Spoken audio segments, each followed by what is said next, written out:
Jacob here, Miami Dolphins Syndicate. Welcome back to the channel. Yesterday, we made that video about Tua's quote-unquote cryptic tweak, and thank you very much for all the support that video has gotten. But now I'm here. I want to talk a little bit more about whether the Miami Dolphins are making a mistake keeping Tua at quarterback. So I made the 5 things we learned about the season back on Friday, and I was kind of speaking out both sides of my mouth, and that's honestly most of the time where I stand with Tua. We can certainly win football games with Tua. We saw us have an 8-3 record. We were top of the division. Some point in the season, we were the number 1 seed. Tua was the lead Pro Bowl vote getter, and in many people's minds, in the MVP conversation. We can certainly do that again next year. We can certainly get off to a strong start. We certainly can compete for the division, and certainly make the playoffs again with Tua Tagovailoa. That is something that's as certain in my mind. I know that is something we can do. I don't doubt that for a second. He has talent. He has the ability to make plays, not with his feet, not necessarily with his arm, but just hit open guys. And we saw it. We were like last in the league in terms of plays per drive per game. Like we had, I think, only a handful of 10+ play drives resulting in touchdowns, maybe 2 or 3. And in large part of that is because earlier on in the season, we were scheming guys open like 15 to 25 yards open over the middle of the field, and Tua was able to hit those guys. And if we can continue to do that, if we can bring in maybe a better third wide receiver, I like Trent Sherfield, but maybe somebody who's like a little bit bigger body, somebody that is actually reliable in the offense, unlike Mike Gesicki. I really like where this Dolphins offense could go with Tua. I think we can win ball games. I think we can get to the playoffs, and that is not a concern of mine. But there is certainly a lot of concerns that I do have with Tua going forward as the Dolphins quarterback, and I've been coming to the realization that I think we're honestly just better off moving off of Tua. And it's not even necessarily because of his game. I do think he is limited. He's not going to be making plays with his feet. He's not going to be making these highlight reel cannon of an arm type plays where he's hitting receivers over the top of the defense 65 yards down the field. That's not what he is. And he doesn't have to be that to win, because we've seen him play like the way he plays and win a decent amount of ball games. We've seen him beat Buffalo. We've seen him beat the Ravens down 21 in that incredible game he had against the Ravens. We've seen it happen. So it's not even necessarily about his play. It's everything else, that all the other baggage that we've had with Tua, some of which his fault, some of which not his fault. The ones that are his fault is the fact that we just don't think he is quite good enough to win a Super Bowl. So we've tried to go out and replace him with guys like Tom Brady, with Deshaun Watson. We try to give up 4 first-round picks to go get Joe Burrow. And that's just the stuff we know about. I wouldn't be surprised if we were in the Russell Wilson sweepstakes last year, if we didn't call up Green Bay asking about Aaron Rodgers last year. So we don't know whether we can go on and win a Super Bowl with him, but so much stuff that is just simply out of his control that, I feel bad for the guy, but at the end of the day, it's a business. It's a results business. He's 6 foot, 210 pounds, coming against these 6'6", 350-pound defensive linemen that can just throw him to the ground at any point and make him miss 3 to 4 games. He's fragile.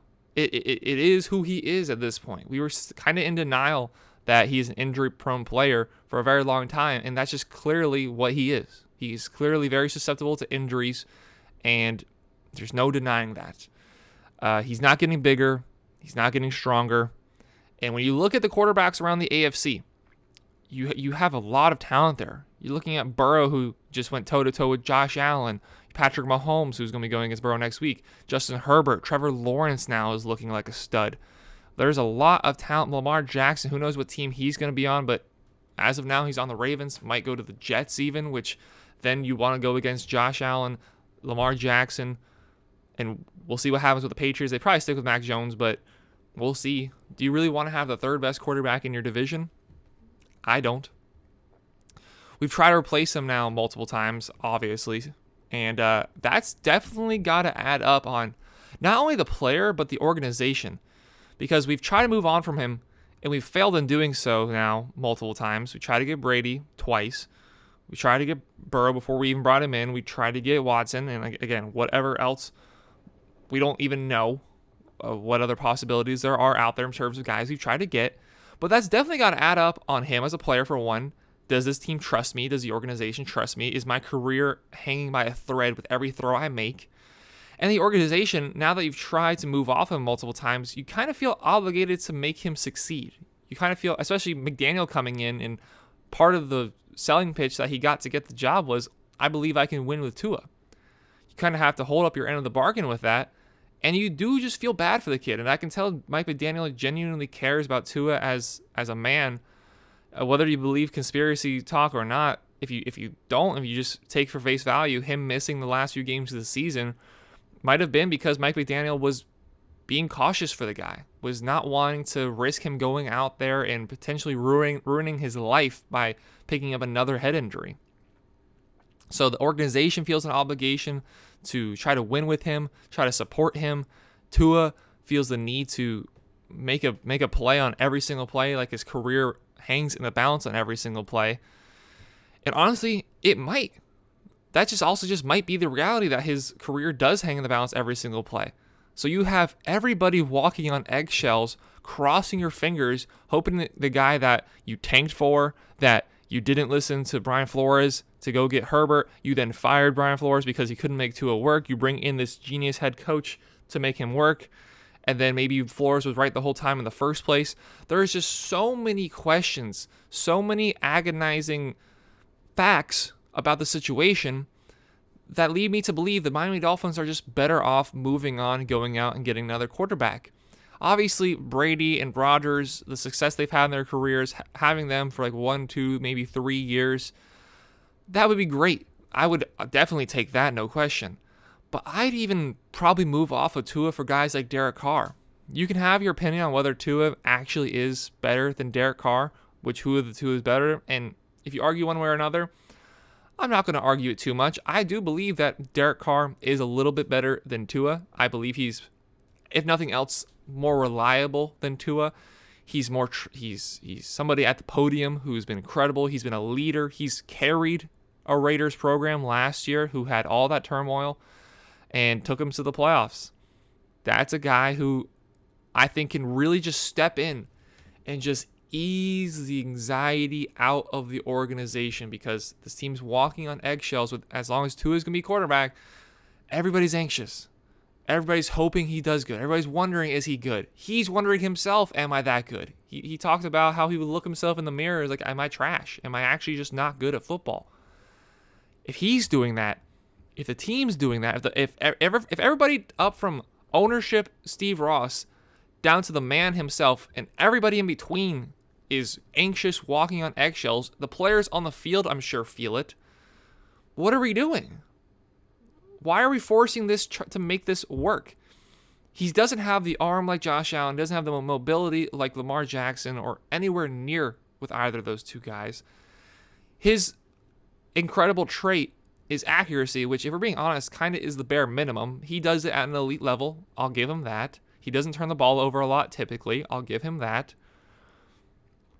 But when you have the offensive-minded head coach that we do with Mike McDaniel, and we see what McDaniel's system that he's running here, the origin of that, or the epicenter of that, San Francisco, Brock Purdy hasn't lost a game. And we took Skylar Thompson over Brock Purdy. Brock Purdy, last pick in the draft, having the incredible success that he is having. And Mike McDaniel is very much trying to replicate what the 49ers are doing over there. We don't have quite the run game yet, or the offensive line yet, but the overall weapons we have on this team with Waddle, with Tyreek Hill, with Raheem Mostert, occasionally with Mike Gesicki, Trent Sherfield came over and has done a good job. What we're trying to do, we are seeing it on the biggest of stages in the playoffs, win or go home, and a quarterback that was taken after Skylar Thompson is undefeated. And he might have just won himself the starting job for next year, even though they invested 3 first-round picks on Trey Lance. We invested 3 years of time on Tua. We invested now 2 head coaches. We've invested so much money on offensive line with Teron Armstead, with so many picks with Tyreek Hill and money with Tyreek Hill. We've invested all of this, and we still don't know whether he's the guy or not. I'm sorry. I just think we're better off moving off from him. If we do stick with him at quarterback, don't get it twisted.